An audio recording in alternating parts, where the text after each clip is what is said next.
ay nasa fine dining restaurant, di ba? Nasa si Gordon Ramsay. Medyo sus. Matagal-tagal bumili itong hype na ito. Ninakawan ka ba, boy? Manila Creative Sim daw, puro kaburgisan lang pinakita mo. Musa yung mga katsura ka pala si Paolo. Maglaro tayo ng sulo, tusok ko tatin agad si Bulad. Ito galing kay Aidaandu, This Side of Manila. Issue pala to, haba na mga usapin. Oh my God, I ain't reading a lot. I ain't reading all that. This Side of Manila. Okay, copyrighted music. Ano side to na Manila? Ba sa BGC ito? May, ang ganda ng kotse niya. Okay. Ano yan? Supra ba yan? So sa pagkakakita ko dito sa comment section, nabash siya dahil pinakita niya yung parang normal na araw lang naman sa mga tao. Alam mo, ang lalim nito na usapin. Para ano kasi ito para sa hierarchy of needs na kung lahat ng material needs mo, yung physiological na needs nyo, pagkain, shelter, security, stability, ay hindi mo iniisip. Meron kang oras sa mga arts, diba? Meron kang sa mga interests, sa mga hobbies, self-improvement, self-awakening, diba? Self-deprecation, yung gusto nyo. May oras kang i-analyze ang sarili mo at ang iyong pagkatao. So yung mga tao naasar kasi para ang dating lang to ay wala namang creative dito kasi ang nakalagay doon sa kanyang caption ay full day in the Manila creative scene. Tapos ang mga comments dito is ang sinasabi ay anong creative dito? Pumunta ng coffee shop at mag-drive? Manila creative scene daw puro kaburgisan lang pinakita mo. Creative scene, just say you're rich and go. So isa tong byproduct na environment na kilalakihan niya. Hindi naman niya yun kasalanan kasi kahit sino naman ata ilagay sa isang bubble ng security, ng pera, ng wealth ay hindi to maiiwasan. Ngayon, pag siya ay pinresentahan ng mga ganito opinion, kasi sumasagot siya sa mga tanong sa kanya na pumunta ka lang naman tas sa isang coffee shop. Yung coffee shop pare ay isang local coffee shop na nagpa-plug ng yung Chino. Ito ay parang nagpo-push ng local scene natin dito. So, parang aware naman siya at parang hindi mo kasi masisisi yung tao. Hindi ko dinedefend na maging ignorante sa mga nangyayari sa ating paligid. Pero ano bang gusto mo i-post niya? Siguro ang kung merong unsolicited opinion dito ay yung paggamit na lang siguro ng creative scene. Kung sinabi lang niya a day in my life, then sa tingin ko wala naman masyadong problema dito. Pero yan, naging usap-usapin. At least alam natin na ang mga tao ay maraming opinion, hindi naman nakakagulat. Wala naman ako sinasay dito na sukot o ano, parang isa tong produkto ng gap sa pagitan ng iba't ibang mga tao, especially sa wage gap o sa social status gap na meron tayo. Mararamdaman mo yung parang eat the rich o galit sa mga mayayaman. So ito ay mga iba niyang post dito. Ito talaga yung usual niyang part. Today with This Side of Manila po siya. Defender ba yan? Oh my God! Woo! Diba? So alam mong paldong-paldo si ate. At hindi niya kasalanan yun. Kung ikaw ay pinanganak sa ganito or nagkaroon ka na ganitong buhay, bakit ka magagalit sa mga ganong klaseng tao? So meron nga nakita dito parang show the other side of Manila, pumunta kang Quiapo. Ang sabi nga niya, masyado daw malayo. So yun yung privilege na meron ka. Na ikaw ay pupunta ka lang sa mga ganitong lugar pero ibang tao ay walang choice kundi mabuhay sa ganitong klaseng lugar. Ganon siyang klaseng influencer. Hindi ko siya masisi pero yung galit ng tao sa kanya ay wag doon sa tao pero doon sa estado ng Pilipinas sa ngayon. Parang isa siyang produkto nun eh. Hindi ko siya masisi. So nakita ko ibang post ito sa TikTok, parang wala naman siyang ganong galit kumpara nung nakuha niya sa IG. Grabe.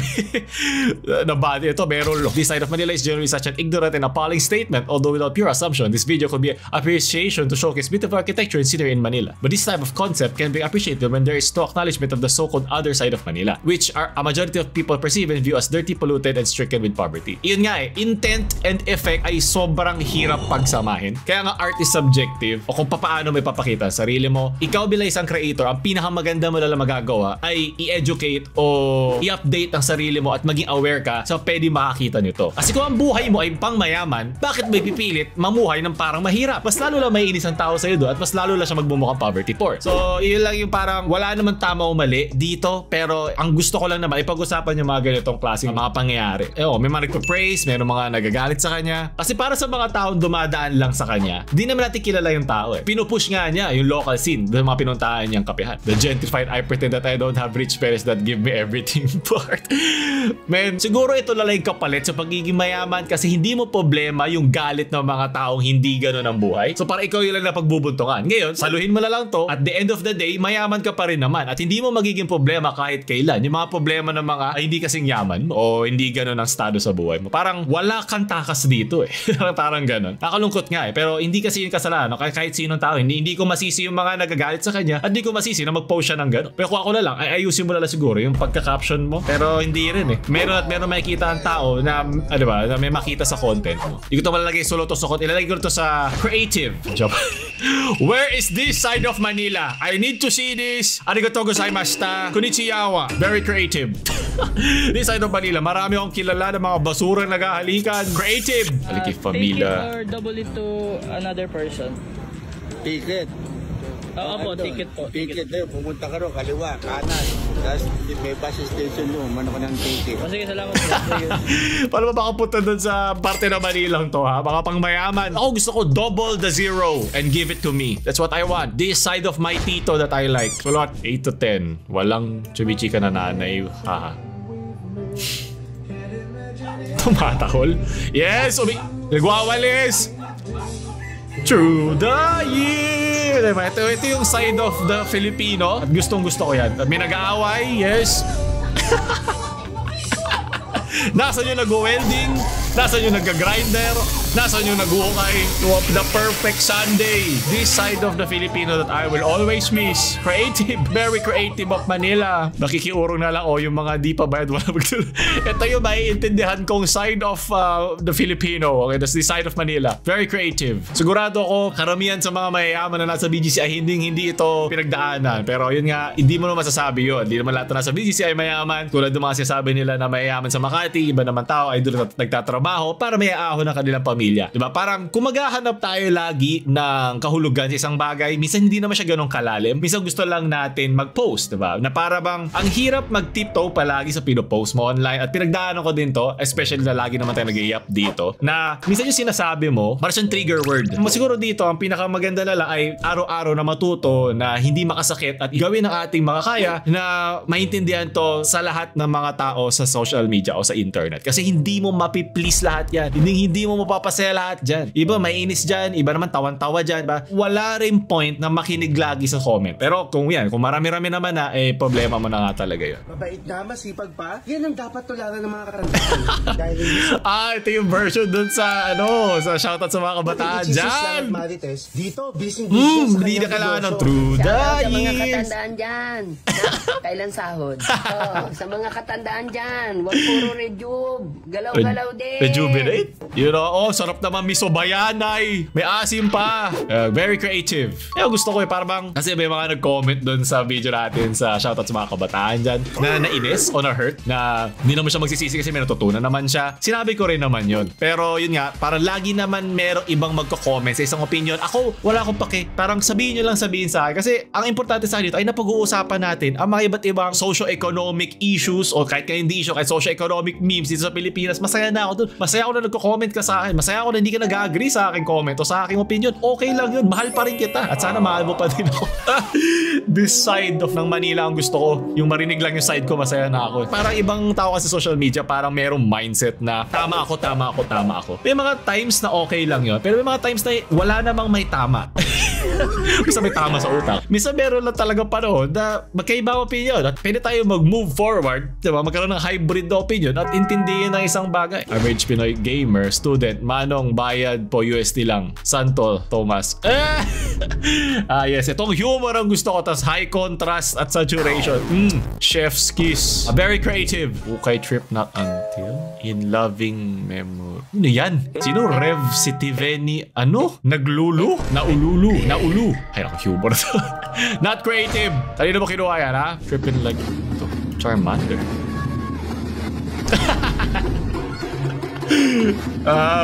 Charmander Commander. Ay po, tsaka may sas ang gas. Charmanding out. Very creative. I like this. Where can I see this side of Manila? Is this real? Sugpo. Paano sugpuin ang mayayaman? Tatlo peraso. Ubus ang puta. Kumuha siya ng... Ano bang ginagawa sa sugpo? Binibilang niya? Parang tagal niya mamili, Medyo sus. Matagal-tagal bumili itong hype na ito. Halata ako na. Ano ba yun? Halata ako na kanina pa. Ninakawan ka ba, boy? Ay no, tinabi pa nga yun. This side of Maynila is the best. Yung isang linggon mo lang, wala na ang sugpo. Baka pa yun siya. Hipon. Nahipan. Galing, Mapapansin mo medyo kakaiba na Oh, lalabas siya uli. Inaantay ba niyang hindi tumingin sa kanya yung tindera? Ay, ito ba yung... Nasaan yung mga talangka? Yung mga iina sa isa pababa? Oh, meron siya! Pinasok na sa loob. Hindi niya alam na yung mga CCTV na sa mga palengke. Oo. Lapas ng wallet. Tapos binayaran niya, ano? Hindi, ilagay mo yung hipon dun sa wallet. Eh, nakatibig ako sa kanya na matagal. Sakto, di ba? Merong mga hayop na ang ating pera. Ayan. Hindi ko alam yung story nito, so kailangan ko i-blur yung mukha ni ate. May anak na. Men. Ngayong ano, Napakala mo sa anak mong galing nakaw. well, kung nagugutom yung anak niya, alam mo yun, mahirap manisi. Naalala ko tuloy yung scarcity mindset. Na pag scarce ang pagkain, ang kagamitan sa'yo, mas hindi mo na iniisip paano mo siya makukuha. Wala kang panahon, isipin kung masama ba yung ginagawa ko o anong klase ba akong tao, kailangan ko ba using personality ko, red flag ba ako, wala kang panahon doon. Kahit mali yung ginagawa niya, di ba? Parang, ito yung gray area na lagi ko sinasabi sa inyo pagdating sa mga ganitong scenario. Masarap na siya makita, hindi dahil na nakawan siya. Siyempre, ako nalulungkot na nakawan ka. Pero, alam mo yun, given the right circumstance, kaya sabihin ko, lagyan ko ng extra context. Kunyari lang, wala mapakain sa anak niya. Iba na agad di ba? Meron na agad siyang layer ng morality na kailangan mong saluhin. Na hindi mo agad mabibigyan ng, oo, mali si ate, oo, tama si ate. Ang gusto ko malaman, nahuli ba nila to? Not creative ang kanyang pagnakaw. Masyadong mali. Gusto ko yung ginagawa ng mga politikong style. Yung napagtripan nyo lang mapahula. Kailan po kaya magkakajowa? Siya ang problema eh. Kaya ka lagi ginaghost eh. Okay, accurate po. O bayan, yun ang sure ako. Iabot mo na. Nak, kailan sahod? Okay lang yan. May mga bato-bato naman dyan na makakatulong sa'yo, di ba? Para mag-align ng mga between, mga circular Jupiter rising and the falling and this side of my relationship. Creative. Kalang kay Aisu, Filipino names din, Makaraig, Constantino Bartolome Miguel Lopez de Jesus, Ige Guerrero, Jesus Jose Maria. Nalala ko tuloy yung pinangalan ni Elon Musk sa anak niya. The best. Tsaka yung mga nagpapangalan ng mga anime. Okay, alam ko na. Mga giging pangalan anak natin, ang anak natin. Anak nating lahat. Si Undertaker Naruto. Aking mga childhood. Not creative. Yun ay comprehension. Divorce bill, akala mandatory. Wala yan. S, education. Akala tuturuan may pagjuga ng mga atabs. Hindi na ako magtataka na bakang unawa sa Animal Welfare Act ay mandatory na pagpapakahay. Alam mo, hindi na kaya mandatory ito. Marami talagang hayop sa ating paligid. Taon-taon sa umaga hanggang gabi. Kaya ka-cellphone mo yan. Kilaw-kilaw din. Ang hirap maging Pilipino. Paano ba mag-unsubscribe? Mag-unsubscribe ko sa pagiging Pilipino. Pero huwag nyo kalimutan mag-subscribe sa channel. Diba? Yun importante. Creative. Creative ang ating panlait. Sinabi ko rin ito doon sa divorce bill at sa S-Education yung huli nating video. Kasi may mga nagsabi na pag daw yung S-Education ay ginawa sa mas bata, magpapanoorin nyo siya na nagbebembang. Diba? Hindi naman gano'n yun. Sigurado naman ako bilang mga instructor o mga may pinag-aralan ng mga professor dyan, isipin nila yung curriculum na naangkop sa edad na yun. At dapat lang, kasi bago pa sila humawak ng phone na nandoon ang buong internet, kailangan naiintindihan na agad nila kung ano yung binabasa nila. At ibang-iba na to sa panahon noon. Masaya ako na nag-change o nagbabago ang ating mga batas, ang ating mga law sa mabilis na nagbabagong panahon. Yun lang naman yun. O Yuso Kawai, what's on your mind?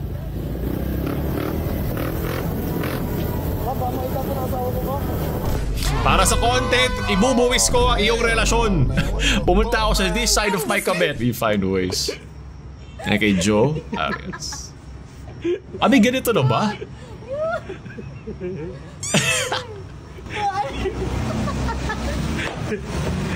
Hindi ka video. Video, ba't ibang tao ang gumawa ng paraan? Ano ba naman yan? Nasaan yung video na naging successful? Gusto ko na sinadetect talaga si ate. Importante sa akin eh. May pambili na si ate ng na upuan sa susunod. Creative, very creative way of we finding ways. Yan ang kawiti. Mas gusto ko itong Filipino accent kaysa yung Supra at Defender kanina. Creative. Nakita ko to. Nagpapirma ng ding-dong. Naku, benta mo yung kay Boss Toyo. Pagkakakitaan yan. Anong flavor to? Sinigang flavor. Men, meron akong kakaibang pakiramdam na gusto ko rin yan. Kasi nagko-collect ako. Gusto ko rin meron ako ding-dong dito na kahit mapanis na yung loob na pinirmahan ni Ding Dong, masaya na rin ako. Creative! Nursing course mo, tapos wala ka na pambayad tuition. Naiintindihan ba to ng mga mayayaman? Kinawang Pokemon. I choose you up ha, magaling yan ang galawan. Alam natin yan boy, pati ballpen, G-Tech. Naiintindihan kita ate. Creative way. Robot na yung mga yung mga nagagandam dyan. Ayoko simula. Alam mo ba yung mga nagko-comment dyan na bumili ka na ng Gundam. Ayoko simula. Pag sinimula kaya katapusan ko na. Zeta Gundam version CP. So doon, at may nag-comment dito na pumunta daw ako sa 11606 ng Mami Powler. Bakit? Yun lang yun, pero wala akong pera sa doon. Napaganda ako sa'yo ng dinner. Anong nangyari? Ay, inaabot ka kay Papi, nalaglag yung biskwit. Tama? Tayo ay nasa fine dining restaurant, di ba? So yung pagka-squat... Ang ganda ng pagkakasabi. Tayo ay nasa fine dining restaurant. Nasa si Gordon Ramsay. Tayo ay nasa fine dining restaurant, di ba? So yung pagka-squat natin, iwan natin sa bahay. Pagkalaglag, ando sila Miss Vina, sila Doc Yapi. Imbis na, ay sorry. Ano naging reaction? Ano ito? Nabibigay lang ganyan pa eh. Kinakita mo naman. This side na hindi ko matatago. Pasensya na. Nagkakagan ako sa Miss Vina. Never. Ang tawag yung pakigisama.